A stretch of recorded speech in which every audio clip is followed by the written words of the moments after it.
Assalamualaikum warahmatullahi wabarakatuh.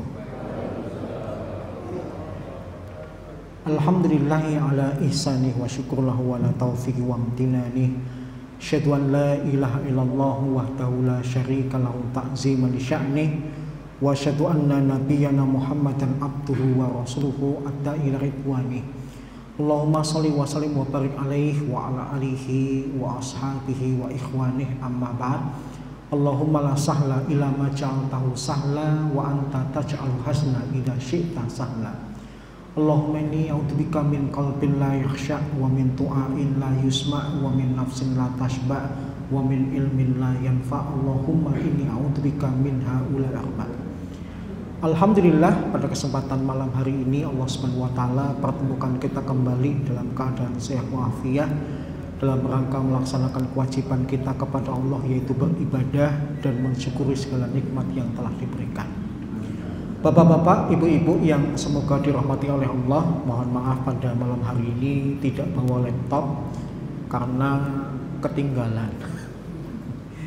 Seharian ini ikut pelatihan, tidak sempat untuk mengambil di kantor, padahal semalam sudah dipersiapkan temanya. Apa tema yang akan kita bahas pada pertemuan hari ini? Temanya adalah tentang fikih akikoh. Fikih yang merupakan wujud rasa syukur kita atas kelahiran anak yang merupakan salah satu karunia Allah kepada kita. Tapi langsung saja kita bicara tentang akikoh, dimulai dari mana? Yang pertama kita pahami dulu tentang definisinya secara etimologi maupun terminologi. Kalau dilihat dari segi makna bahasa, akikoh itu memiliki dua makna. Yang pertama, kata akikoh berasal dari kata akoh, yang artinya memotong atau membelah. Yang kedua, akikoh itu secara bahasa bisa bermakna asy'arul ladzi 'alal maulud, rambut yang sudah ada pada bayi yang dilahirkan. Jadi secara bahasa, rambut bayi yang sudah ada semenjak dia dilahirkan, belum menunggu waktu hari-hari sesudahnya, rambut yang sudah ada itu oleh orang Arab juga disebut dengan akikoh. Sehingga makna pertama artinya memotong atau membelah. Makna yang kedua adalah rambut yang ada pada bayi semenjak dia dilahirkan. Kemudian secara terminologi atau pengertian Islam, apa sih yang dimaksud dengan akikoh?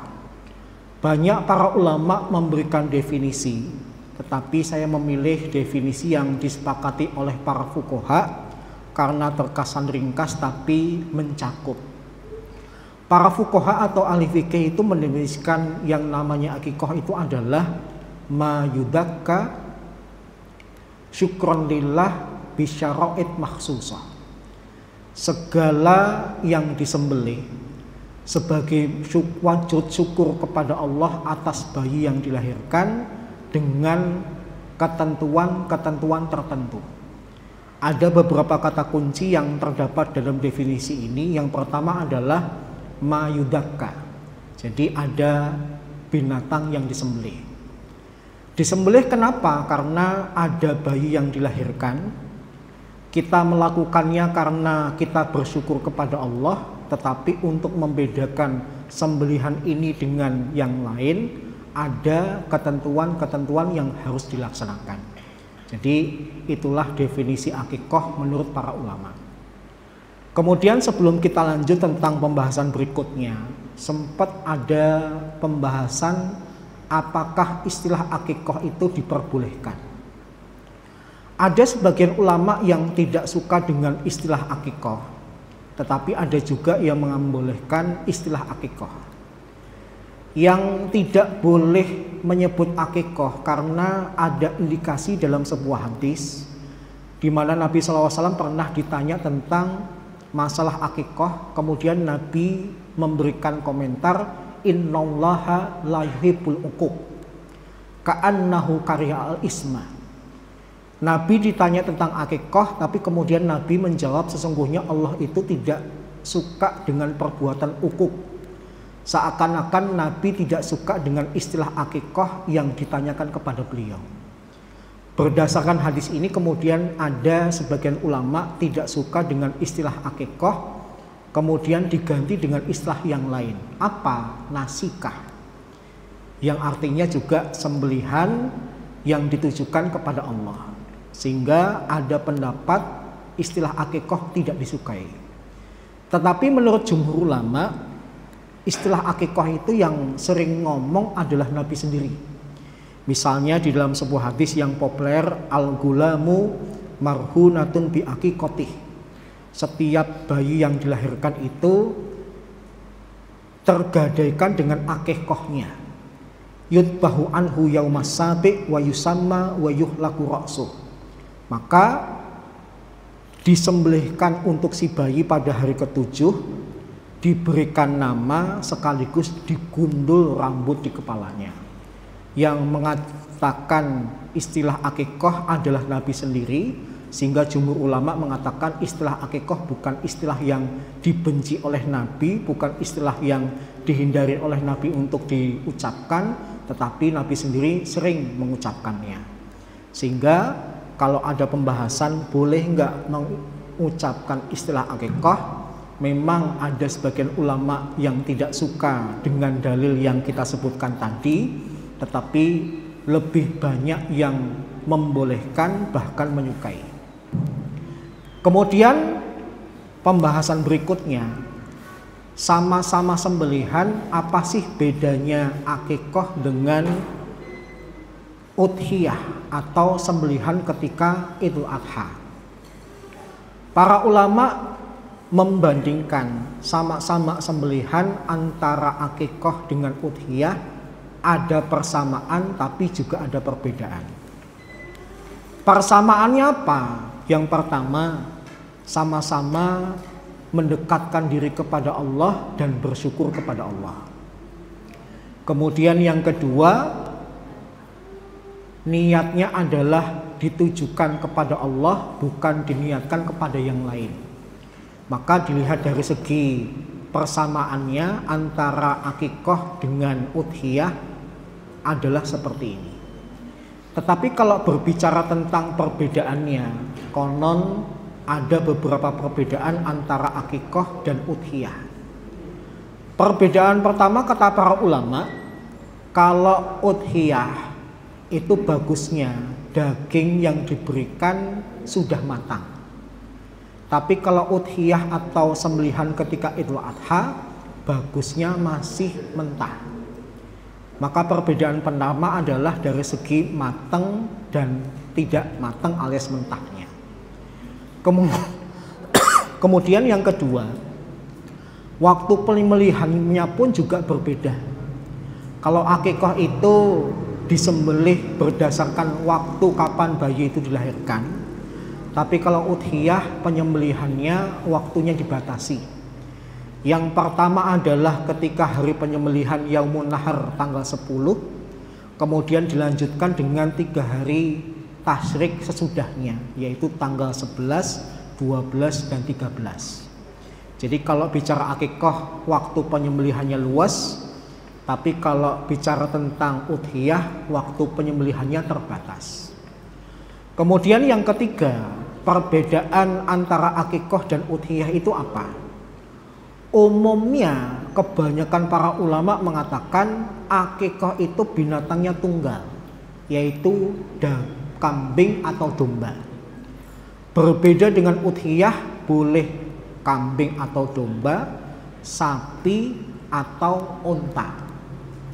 Bahkan terjadi pembahasan diperbolehkan dalam udhiyah kalau tidak menemukan 3 binatang ini, boleh disembelih binatang yang mirip atau masih sanak familinya.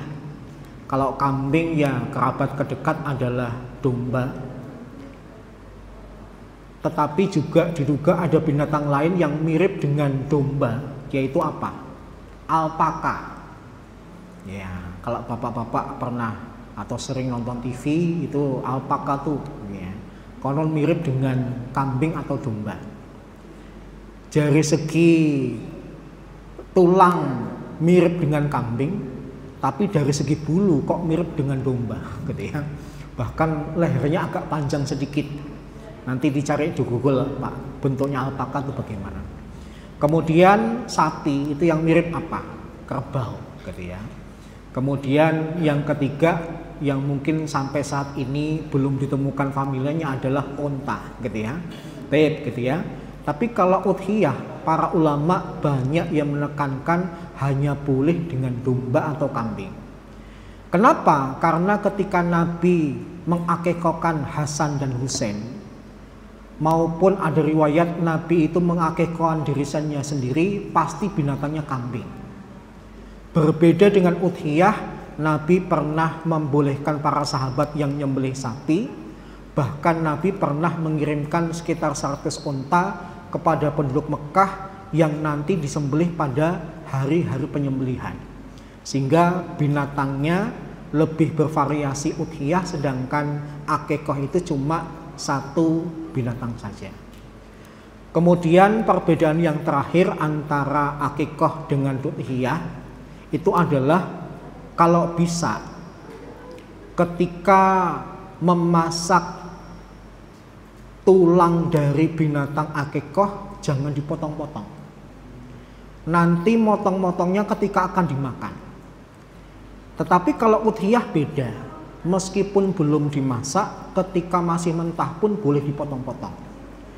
Ya kalau pernyataan ini kita bisa melogika, karena udhiyah binatangnya bisa berupa sapi, bisa berupa onta yang merupakan hewan-hewan besar. Sehingga kalau nggak boleh dipotong, ngerepotin bawanya, ngerepotin masaknya. Ya meskipun mungkin manusia bisa bikin panci besar, satu sapi masuk, satu onta masuk, tetapi merepotkan. Tapi kalau kambing, sebesar-besarnya kambing, kita cukup menyediakan dandang besar, dandang yang tinggi itu insya Allah masuk. Dan ini ditekankan oleh salah seorang istri Nabi yang bernama Aisyah radhiyallahu anha. Jadi kalau berbicara tentang perbedaan antara akikah dengan udhiyah, kata para ulama setidaknya ada 4 perbedaan tadi. Kemudian selanjutnya tentang dalil. Apa dalil tentang pelaksana akikah? Dalilnya kita tadi sudah menyebutkan di awal. Rasulullah SAW pernah bersabda, ma'al gulami rohinatun bi aqiqatih tudbahu anhu yaumas sabi wa yusamma wa yuhlaku ra'suh. Setiap bayi yang dilahirkan itu tergadaikan dengan akikahnya, maka sembelihkanlah untuknya pada hari ke-7, diberikan nama dan dicukur habis rambut yang ada di kepalanya. Para ulama kemudian membahas apa sih yang dimaksud dengan tergadaikan. Para ulama memberikan 2 penafsiran. Ada yang menafsirkan anak atau bayi kok belum diakikoi maka nasibnya nanti tergadaikan, maksudnya anak tidak akan mampu memberikan syafaatnya kepada orang tua gara-gara orang tuanya meremehkan pelaksanaan akikah. Sebagaimana kita ketahui bersama bahwasanya di hari kiamat itu kita butuh syafaat, kita butuh bantuan.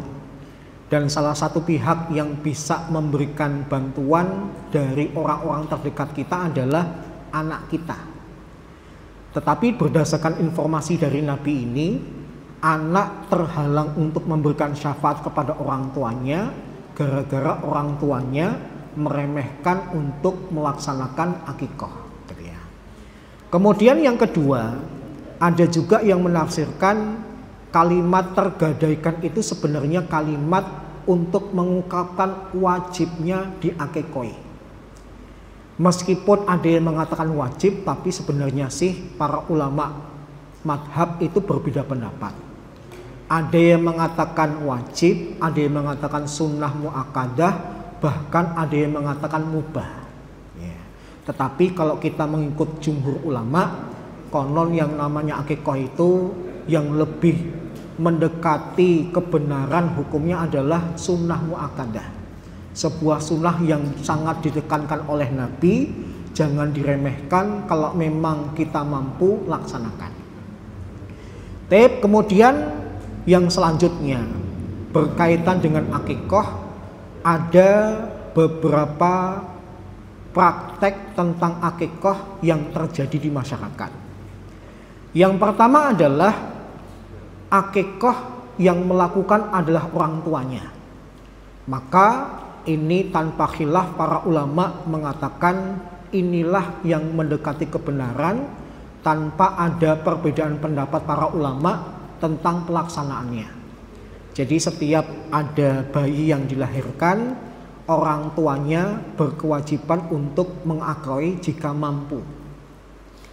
Cuma para ulama menggarisbawahi yang wajib memberikan atau melaksanakan akikoh itu sebenarnya siapa? Apakah otomatis orang tua? Kata para ulama, tidak. Yang wajib mengakui seorang bayi itu adalah yang memberikan nafkah. Sehingga kalau ada seorang bayi tapi nanti yang menafkahi dia adalah kakek atau neneknya, maka yang berhak untuk mengakui siapa? Ya kakek dan neneknya. Kalau ternyata bapak ibunya sudah tidak ada atau tidak mampu atau mungkin jaraknya jauh. Para ulama berdalil karena inilah yang dilakukan oleh Nabi terhadap Hasan dan Husain. Meskipun Hasan dan Husain itu punya bapak Ali, kemudian ibunya adalah Fatimah, tapi ternyata yang memberikan nafkah harian untuk Hasan dan Husain adalah Nabi, maka yang mengakui Hasan dan Husain adalah Nabi. Sehingga pembahasan pertama ada anak diakikohin oleh orang tuanya, maksudnya adalah orang yang menafkahi. Kemudian yang kedua, akikoh ketika sudah besar boleh enggak? Kalau karena alasan ekonomi atau alasan karena orang tua kita dulu belum paham agama, baru pahamnya ketika di kemudian hari, boleh enggak kita yang sudah terlanjur besar, terlanjur dewasa diakikohin oleh orang tua kita? Maka jawabannya adalah jumhur ulama mengatakan boleh. Bahkan seandainya orang tua kita sampai kita dewasa masih miskin, yang kaya ternyata anaknya yang belum diakikoi, maka sebaiknya bapak dan ibu kalau pengen akikoh, uangnya berikan kepada orang tua, seakan-akan menghormati kedudukan mereka, masa hidup mereka, supaya mereka bisa melaksanakan salah satu kewajiban orang tua terhadap anak, yaitu diakikoi.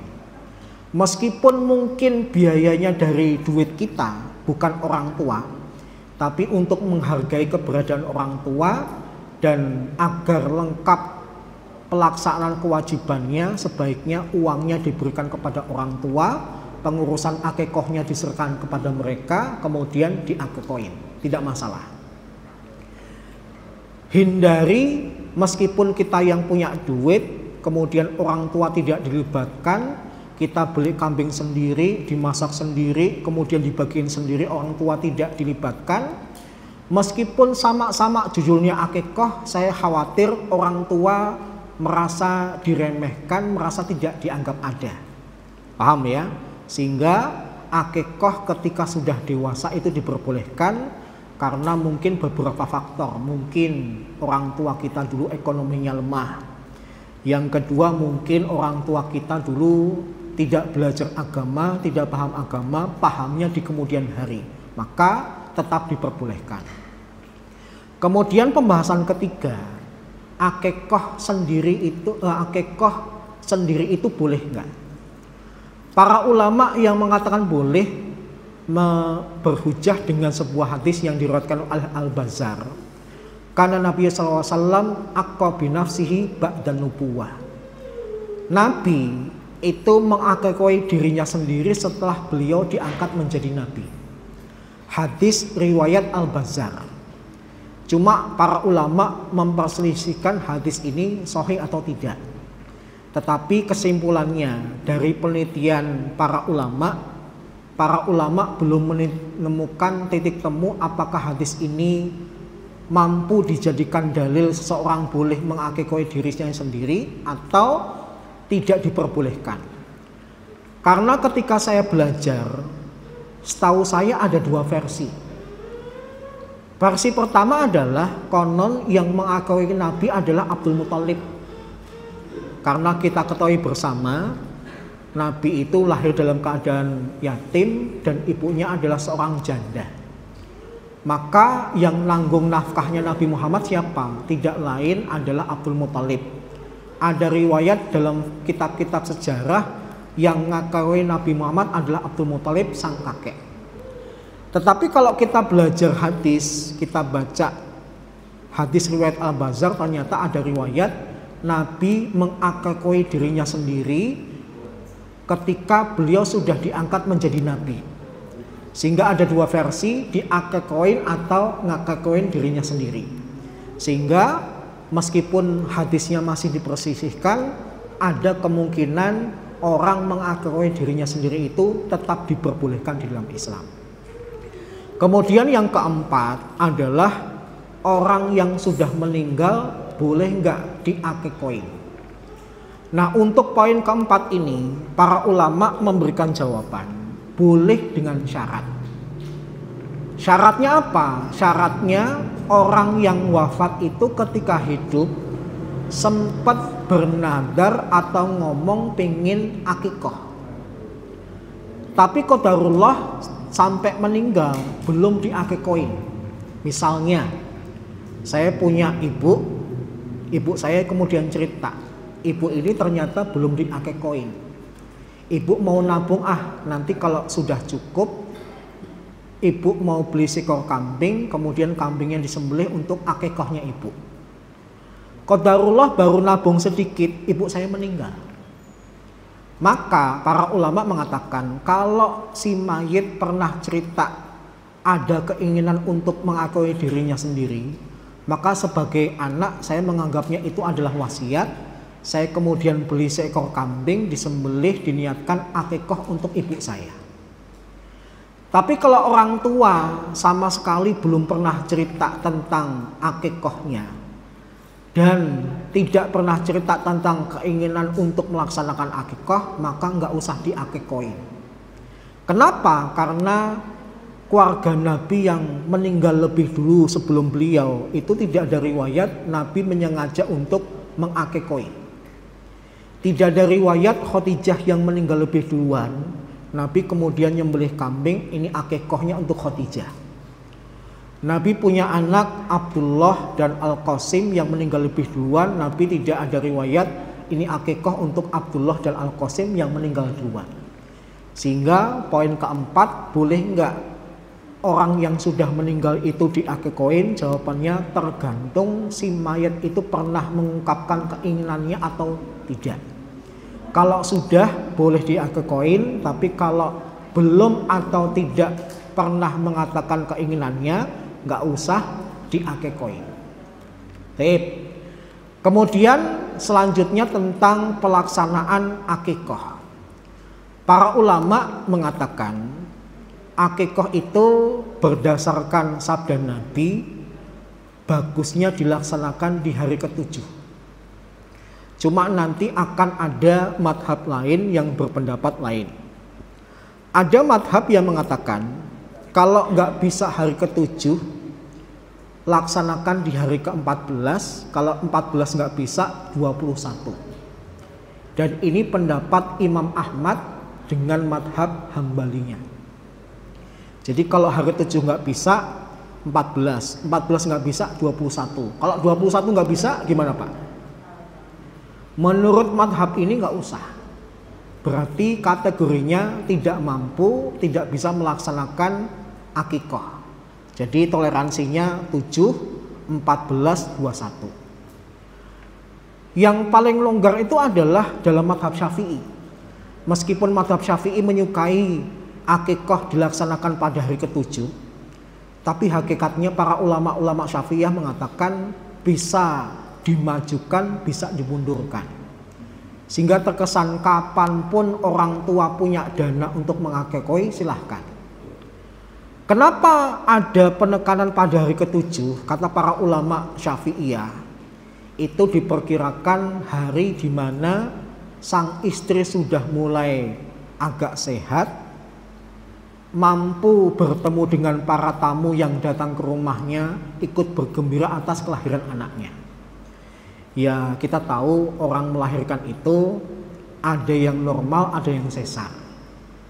Meskipun orang ada perempuan yang melahirkan normal hari itu juga atau 2 jam kemudian jalan-jalan itu bisa. Tapi umumnya orang yang habis melahirkan itu butuh istirahat, butuh waktu untuk memulihkan dirinya sendiri, diperkirakan kira-kira 7 hari. Maka istilah hari ketujuh itu diduga oleh para ulama karena umumnya wanita yang sudah melahirkan itu kondisinya fit kembali setelah 7 hari kemudian. Tapi kalau ternyata dalam 3 hari sudah fit atau mungkin lebih lama 10 hari baru fit, maka di hari ketiga diakekoin boleh, di hari ke-10 juga boleh. Paham ya? Sehingga ada yang ketat harus hari ke-7, ada yang agak longgar 7, 14, 21, dan yang paling longgar adalah kapanpun bisa melaksanakan akikoh, tidak terkait dengan hari keberapa.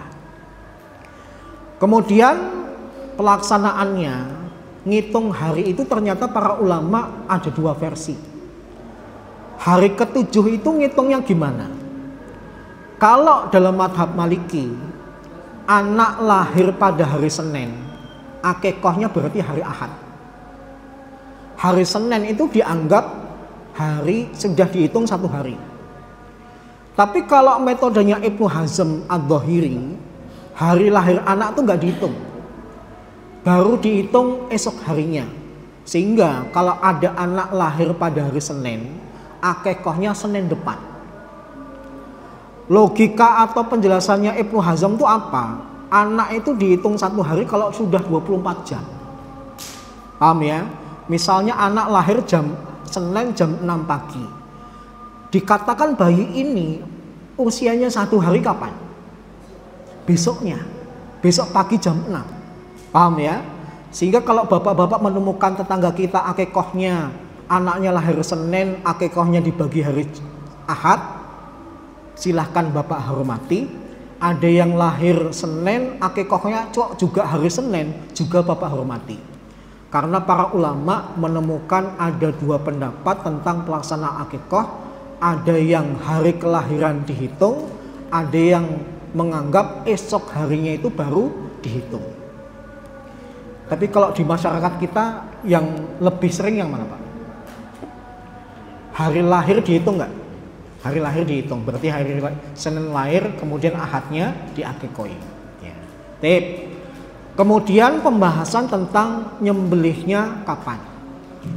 Ada ulama yang mengatakan sebaiknya waktu nyembelih hewan akikoh itu adalah di waktu duha. Alasannya disamakan ketika kita nyembelih udhiyah. Ketika Idul Adha itu kita nyembelih di waktu duha. Ada juga yang mengatakan enggak, awal waktu itu lebih bagus. Awal waktu itu kapan? Pagi, setelah subuh. Dan ada juga pendapat yang mengatakan nggak ada waktu yang menentukan nyembelih udhiyah itu kapan, sehingga pagi, siang, sore bahkan malam pun boleh nyembelih akikah, gitu ya. Sehingga kesimpulannya nyembelih akikah itu bukan perkara yang perlu diperdebatkan, mau disembelih kapan silahkan. Kemudian Nabi tadi mengatakan disembelih pada hari ke-7. Kemudian diberikan nama. Nah, masalah pemberian nama ini kalau kita ngelihat orang-orang modern adalah perkara yang ribet. Saya pernah ketemu tetangga saya di Gramedia. Dia itu sibuk nyari buku untuk memberikan nama anak. Ngasih nama anak saja sampai ke Gramedia. Karena saya jarang bertemu, sekali-kali bertemu kok di Gramedia, saya kemudian tanya, sering kesini Mas? Baru kali ini. Ngapain? Nyari buku untuk nama anak saya. Kelihatan banget gak ngaji. Kalau kemudian kita ngaji, Nabi itu pernah memberikan petunjuk kepada kita bagaimana cara memberikan nama anak. Yang pertama, Nabi itu pernah bersabda, khairul asma asmaul anbiya. Sebaik-baik nama itu adalah nama para nabi. Gak usah bingung, gak usah nyari buku. Silahkan pilih nama-nama nabi yang banyak itu disematkan untuk anak kita. Karena dengan memberikan nama nabi terselip doa, moga-moga anak saya sifatnya nanti seperti nama nabi yang saya berikan nama kepadanya. Bahkan ada nama nabi yang Pak polisi senang, orang bikin ijazah senang. Siapa? Nuh. Kenapa Nuh? Cuma 3 huruf. Itu kalau bapak bikin akte, yang bikin akte senang, cuma 3 huruf diketik. Ketika bikin SIM, polisi senang, cuma ngetik 3 huruf, gitu ya. Dalam bahasa Arab pun juga nulisnya cuma dengan 3 huruf, nun, wawu, ha, gitu ya. Paling membuat orang bahagia, Nuh, gitu ya. Meskipun juga kita hormati banyak umat Nabi Muhammad yang memberikan nama seperti nabinya, yaitu Muhammad. Kemudian Nabi SAW juga pernah memberikan tips khairul asma ma'ubida wa hummida. Sebaik-baik nama itu adalah yang ada unsur penghambaan dan ada unsur pujian. Unsur penghambaan itu bagaimana? Kalau ditempelkan kata abdun dengan al-asma al-husna.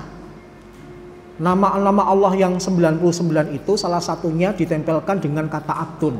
Abdullah, Abdul Jabbar, Abdul Somad dan sebagainya, Abdul Latif, itu termasuk nama yang terbaik. Kemudian yang ada unsur pujian, misalnya Hamid, kalau perempuan ya Hamidah, Ahmad, Humaid dan sebagainya, itu termasuk nama yang direkomendasikan oleh Nabi. Sehingga bapak dan ibu nggak usah bingung cari nama anak. Nabi pernah nganjurin nama Nabi dan nama yang ada unsur penghambaan atau pujian. Dan saya menganjurkan kita sebagai umat Islam bagusnya sih pakai nama Arab. Kenapa? Karena nama Arab itu menimbulkan kesan kedewasaan mulai dari kecil. Berbeda dengan nama selain Arab, itu punya masa keren di waktu tertentu. Misalnya ya, bapak ibu ngasih anak perempuan dengan nama Jessica. Itu nanti cuma punya waktu tertentu untuk keren. Misalnya, bayi perempuan ini namanya siapa? Jessica. Wah, lucu. Mbak namanya siapa? Jessica. Wah, namanya keren, orangnya cantik. Ibu namanya siapa? Nah ini udah mulai bermasalah. Nama saya Jessica. Kalau misalnya putih langsing nggak apa-apa, orangnya gendut hitam, ya gitu ya. Mulai orang itu goyah, mulai ketawa. Yang lebih menggelikan lagi kalau sudah nenek-nenek, Mbah, namanya sinten? Jessica. Orang ketawa Pak. Kenapa? Nggak berwibawa. Berbeda dengan nama Arab yang dari kecil terkesan berwibawa. Bayi ini namanya siapa? Khadijah. Orang diam. Mbak namanya siapa? Khadijah. Orang diam. Ibu namanya siapa? Khadijah. Orang diam. Mbah Putri namanya siapa? Khadijah. Orang diam. Ya.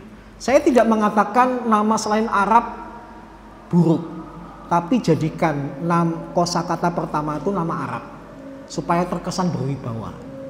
Abdullah Widodo nggak apa-apa gitu ya. Tapi munculkan kesan Arabnya, syukur-syukur nama yang direkomendasi oleh Nabi. Ngasih nama anak Alejandro.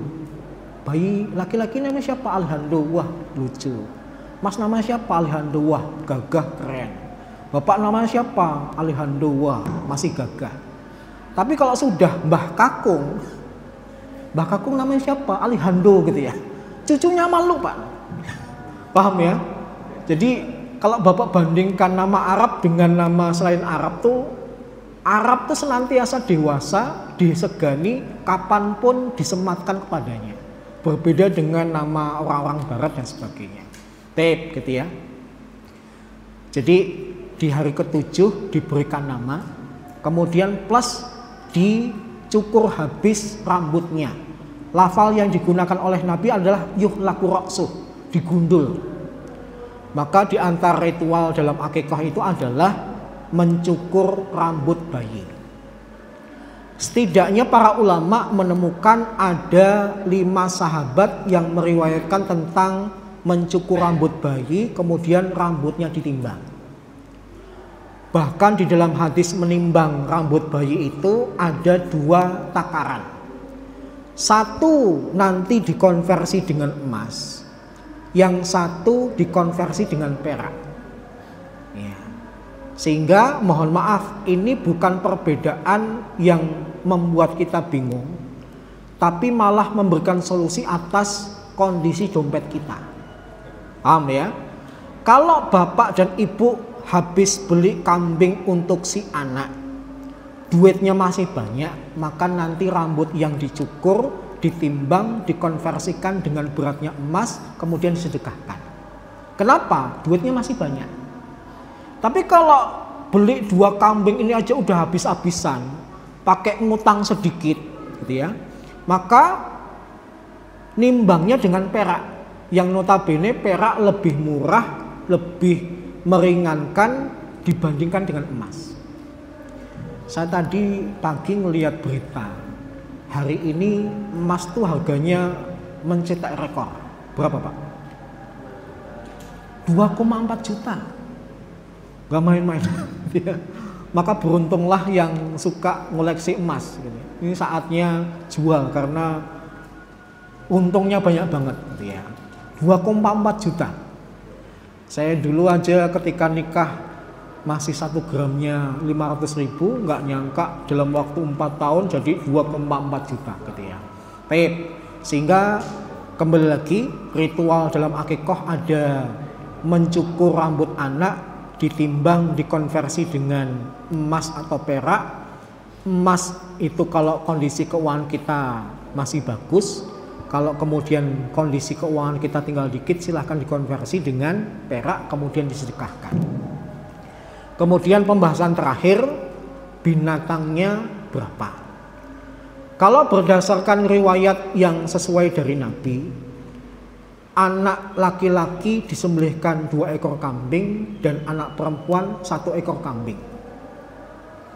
Pertanyaan untuk bapak-bapak dan ibu-ibu, kalau kemudian istri saya melahirkan kembar cowok cewek 1, akikahnya berapa? Bu, akikahnya berapa kambing? Akikahnya berapa kambing? Ya, berapa? 3 gitu ya. Kata para ulama 3 itu boleh.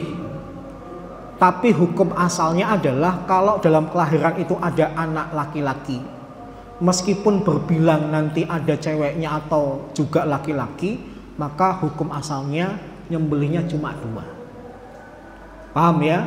Hukum asalnya ngakikoin cuma 2 ekor kambing, tapi kalau disesuaikan dengan jumlah dan kelamin yang ada diperbolehkan. Ada hukum asal, ada hukum diperbolehkan. Anak cewek kembar 5, akikahnya berapa? Hukum asalnya tadi apa? Anak perempuan 1 ekor kambing, itu hukum asal. Tapi ada hukum boleh kalau dilipat gandakan. Kalau uang bapak ibu masih banyak, silahkan akikahnya kambing 5.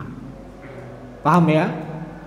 Kenapa para ulama mengatakan hukum asal? Karena sifat dari agama ini adalah yusrun, mudah. Nah, kalau kemudian tidak kepada prinsip dasar atau sifat agama, kita tidak bisa bayangkan di India di tahun 2013 ada seorang perempuan melahirkan anak kembar 9. Definisinya 6 laki-laki 3 perempuan, dan dia bukan keluarga yang kaya. Berarti kalau cuma lihat dari kacamata dohir 6 laki-laki 3 perempuan, berarti nanti akikahnya berapa Pak? 12 12 tambah 3, 15. Apa nggak habis-habisan? Makanya benar kata ulama, kembalikan kepada hukum asal, anak laki-laki 2 ekor kambing, anak perempuan 1 ekor kambing. Tapi kalau ada kelebihan silahkan. Paham ya? Yang penting dalam kelahiran yang campur itu anak laki-laki lebih dimenangkan. Tetapi para ulama juga menemukan fakta, seandainya ternyata bisanya cuma dengan seekor kambing, maka tetap sah. Tetapi yang mengatakan 1 ekor kambing meskipun anak yang dilahirkan adalah laki-laki, yang Nabi sebenarnya nyebutnya 2, dikiaskan dengan binatang ketika udhiyah. Ketika udhiyah itu kan dalam satu keluarga umumnya 1 saja mewakili kepala keluarga dan anggota keluarga yang lain. Maka karena dikiaskan dengan udhiyah, para ulama memperbolehkan kalau bapak anak laki-laki yang lahir nggak bisa dengan 2 kambing tapi dengan 1 kambing gitu ya. Kemudian yang sangat terakhir adalah tolong bapak ibu renungkan, apakah perlu ada koreksi tentang iklan akikoh di pinggir jalan. Maksud saya adalah di pinggir jalan itu ada tawaran akikoh yang nggak di luar nalar. Misalnya akikoh bisa dengan 1,2 juta, akikoh bisa dengan 1,5 juta. Padahal kalau kita punya anak laki-laki, kambingnya 2. Kalau kita ingat harga kambing ketika Idul Adha kemarin, 1 kambing harganya berapa Pak? Antara 2,5 sampai 3 juta. Katakanlah kita ambil yang 2,5. Untuk mendapatkan kambing yang masih hidup saja, saya harus punya uang 5 juta. Tapi kok di pinggir jalan nawarin 1,5 juta saja bisa akikoh. Itu nalarnya gimana? Bukan balibul Pak. Mohon maaf. Orang-orang yang menawarkan bisnis akikoh itu berupaya untuk menggeser makna akikoh. Makna akikoh yang digeser itu apa? Yang penting makan-makan. Nggak penting lagi tentang jumlah kambingnya. Paham maksud saya? Nabi ngasih petunjuk 2 ekor kambing untuk anak laki-laki, 1 ekor kambing untuk anak perempuan. Kemudian digeser yang penting makan daging kambing. Sehingga 1,2 juta, 1,5 juta bisa akikoh. Paham ya? Padahal kalau dalam realisasi untuk dapat kambing yang masih hidup saja 2 ekor saya butuh 5 juta. Kok ada yang nawarin 1,2, 1,5. Paham ya? Itu baru bisa bapak praktekin. Saya punya uang cuma 1,5 juta, tapi saya bisa akikoh dengan 2 ekor kambing. Itu bisa kalau yang punya bisnis akikoh adalah mertua bapak. Paham ya? Kambingnya gratis, bapak cuma suruh bayar ongkos produksinya, masak-masaknya, kerdusnya dan sebagainya. Masuk di akal kalau gitu. Tapi kalau kemudian Nabi menekankan 2 ekor kambing anak laki-laki, 1 ekor kambing untuk anak perempuan. Wong 1 ekor kambing saja 2,5 sampai 3 juta. Kok bisa ada orang bisa akikoh 1,2, 1,5 juta bisa akikoh. Maka kalau nanti pergeseran adalah yang penting makan-makan, nggak usah pakai judul akikoh, anak begitu lahir langsung dibawa ke mbok galak. Ya. Tetangga teman-teman bawa sanggu galak, kemudian ini judulnya apa nih, akikoh gitu ya. Kan nggak bisa kayak gitu ya, paham ya? Sehingga dalam ibadah itu tetap diperhatikan tentang masalah ritualnya gitu ya. Tip sampai di sini dulu, mungkin ada pertanyaan dari Bapak dan Ibu, saya persilahkan ya.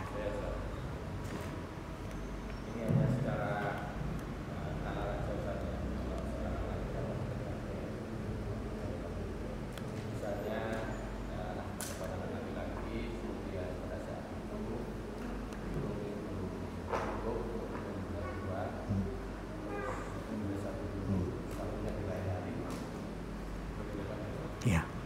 Pertanyaan yang bagus, untungnya saya pernah baca yang dijawab oleh para ulama gitu ya. Ketika anak saya lahir laki-laki, Saya hanya punya uang untuk beli seekor kambing. Maka saya sembelih pada hari ketujuh. Kambing yang satunya nanti kalau saya sudah punya uang lagi, boleh nggak? Kata para ulama boleh. Ya, kata para ulama boleh. Tapi kalaupun mencukupkan dengan seekor kambing juga boleh. Paham ya? Mau bapak cicil dengan 2 ekor kambing, tapi waktunya terpisah boleh.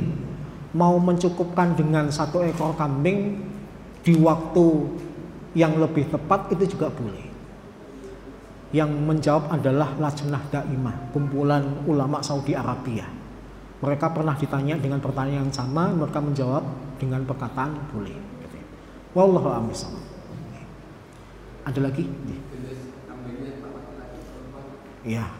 Gini Pak, mau udhiyah mau akikah itu sebenarnya tidak ada aturan kambingnya harus jantan atau betina.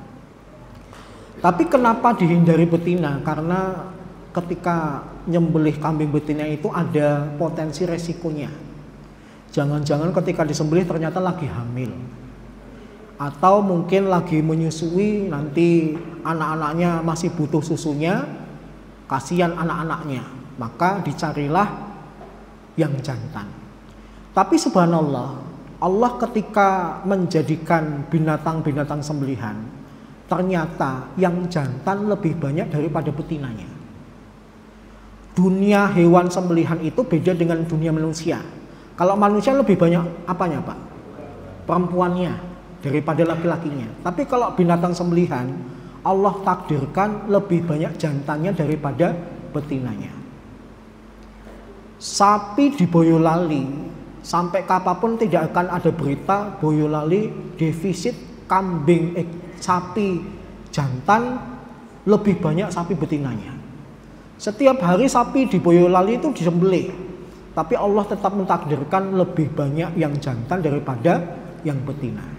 Sehingga sebenarnya kenapa yang disembelih banyak jantannya? Ya karena faktanya yang jantan lebih banyak. Kalau beli yang betina itu nanti ada potensi resiko. Saya pernah mengamati, melihat ada orang nyembelih ternyata lagi hamil Pak. Ya, kalau kambing disembelih ternyata hamil, itu janinnya disembelih juga enggak?